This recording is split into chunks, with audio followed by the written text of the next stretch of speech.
Network ব্যাংকিংয়ে অজ্ঞতার সুযোগ নিয়ে এক বৃদ্ধের কাছ থেকে 6 বার ওটিপি জেনে 6 দফায় প্রায় 3,20,000 টাকা হাতিয়ে নিল প্রতারক। আর এই টাকা জালিয়াতির ঘটনায় তীব্র চাঞ্চল্য ছড়িয়েছে হাওড়ার বাগনান থানা এলাকায়।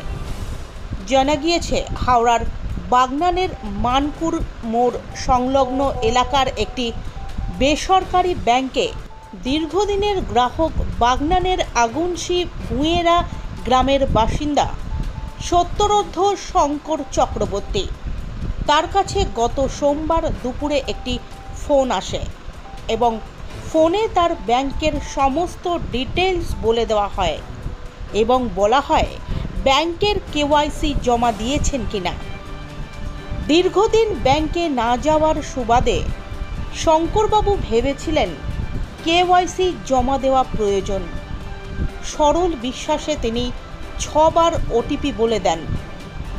শুধু তাই নয়, মাঝের সময়ে ব্যাংক সংক্রান্ত বিভিন্ন কথা বলতে থাকে ফোনের অপর প্রান্তে ব্যক্তি এবং কেওয়াইসি জমা দেওয়ার নাম করে তার কাছ থেকে পর 6 দফায় ওটিপি চেয়ে নেওয়া হয়।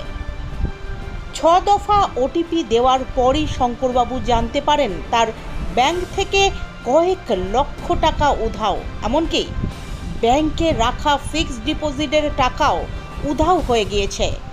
এই ঘটনায় হতভম্ব হয়ে যান শঙ্করবাবু এবং তার পরিবার।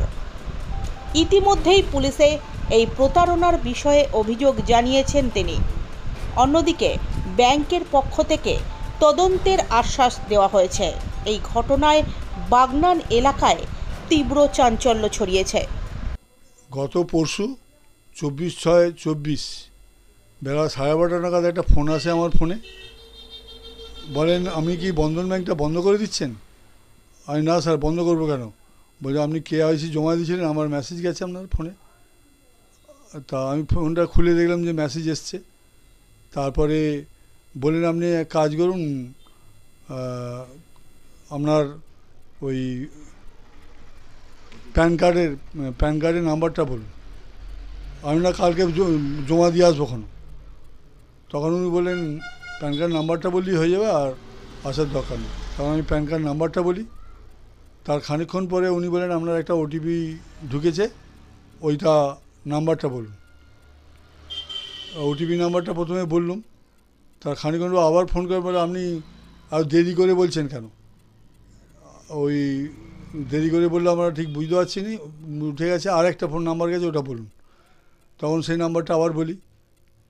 তারপরে খানিকক্ষণ পরে আবার বলছেন যে আপনি এত দেরি করে বললে হবে।